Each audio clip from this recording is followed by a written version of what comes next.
The evening sun painted Marcus Webb's cornfields in shades of amber and gold when he first saw the creature stumbling through his crops. At first he thought it was a bear, massive, hunched, and clearly injured. But as Marcus grabbed his rifle and moved closer, his breath caught in his throat. It wasn't a bear. The being stood nearly 8 feet tall, covered in scales that shimmered like oil on water. Its broad shoulders heaved with labored breathing, and purple blood seeped from a gash across its torso. 4 eyes, too large, too small, fixed on Marcus with an intelligence that made his trigger finger freeze. "Easy now," Marcus said, lowering his rifle slightly. The creature's hand moved to what looked like a weapon at its belt, but the motion was weak, trembling. Marcus had spent 3 tours in the Marine Corps before retiring to his family's farm in rural Montana. He'd seen men die in the desert, held friends as they bled out under foreign stars. This thing, whatever it was, had that same look. The look of someone who knew death was close. "You're hurt," Marcus said, though he doubted it understood English. He pointed to the wound, then to his farmhouse. "Come on. Let's get you patched up." The alien's translator device flickered to life with a static crackle. "Why, help! Enemy?" Marcus snorted. "You start any fights with my government? You blow up any cities today? Silenced, then you ain't my enemy. You're just someone bleeding in my field." Marcus slung his rifle over his shoulder and extended a hand. "Name's Marcus Webb, and you look like you could use a sandwich." The alien's name was Thorax Zulvesh, war chieftain of the Chromath Dominion, though Marcus just called him Thor. Over the next 6 hours, Marcus cleaned the wound, some kind of plasma burn, and wrapped it with bandages. Thor's translator improved as it absorbed more English, and slowly a story emerged. Thor's scouting vessel had been shot down by a rival faction. His crew was dead. His ship's distress beacon was damaged. According to the Chromath Honor Code, he was supposed to die with dignity rather than accept help from a lesser species. Lesser species? Marcus raised an eyebrow as he handed Thor a plate piled with fried chicken, mashed potatoes, and green beans. "You're bleeding purple all over my couch, buddy. Doesn't seem so superior to me." Thor stared at the food, then at Marcus. With surprising gentleness for such massive hands, he picked up a piece of chicken and bit into it. All 4 eyes widened. This is exceptional." Thor devoured the rest of the meal with the intensity of a man who'd been eating military rations for months. When he finished, he looked at Marcus with something approaching reverence. "You have given me food, shelter, medical aid. You have asked nothing in return." Marcus shrugged. "It's what decent folks do." "Decent?" Thor tested the word. "This concept, it is not common in the galaxy." "Then the galaxy's got problems," Marcus replied, pulling out a blanket. "You can take the couch. I'll sleep upstairs. We'll figure out how to contact your people in the morning." Thor watched Marcus climb the stairs, his expression unreadable. In his 50 cycles of military service, across dozens of conquered worlds, he had never encountered anything like this human farmer. Morning came with the sound of multiple spacecraft landing in Marcus's fields, crushing several rows of corn in the process. Marcus grabbed his rifle and ran outside, only to find Thor standing at attention, fully armored, surrounded by what appeared to be an honor guard of Chromath warriors.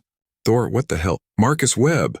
Thor's voice boomed across the farm, amplified by his suit's speakers. "Last night you saved the life of war chieftain Thorax Zulvesh." "You fed me when I hungered. You healed me when I bled. You asked no reward, expected no tribute." Marcus shifted uncomfortably. "It really wasn't among my people," Thor continued. "Such an act creates a life debt of the highest order. But you are human. Your customs are different. My advisors have researched your species extensively through your broadcasts." Thor gestured, and 5 Chromath females stepped forward from the group. They were stunning, each one tall, powerful, with scales that ranged from deep emerald to sapphire blue. They wore what appeared to be formal dress adorned with intricate jewelry. "In many human cultures," Thor explained, "the greatest gifts are wealth and companionship. I offer you 5 of the finest warriors and scholars of the Chromath Dominion. They have each volunteered for this honor.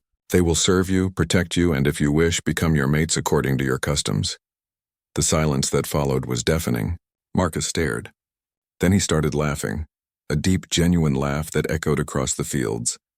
"Thor, buddy, I appreciate the thought, but I can't accept 5 women as a gift. That's not how we do things here." Thor's scales rippled with confusion. "But our research indicated..." Your research probably picked up some old Earth customs or bad TV shows, Marcus interrupted gently. Look, in modern human society, women aren't property to be given away. They're people. They make their own choices. One of the females stepped forward, her translator rendering her voice in smooth English. Then we choose to honor the life dead ourselves, Marcus Webb. You showed mercy to our chieftain. Such compassion is legendary in Chromath history, sung of in our oldest songs, yet rarely witnessed. You are the first human to demonstrate it. We don't seek to be gifts, another added. We seek to understand the species that produces such individuals. Perhaps to learn from you. Marcus rubbed his face, realizing he was in way over his head. Tell you what, you want to learn about humans? Fine. But you're not servants or wives or whatever. You're guests. I'll teach you about Earth, farming, human culture.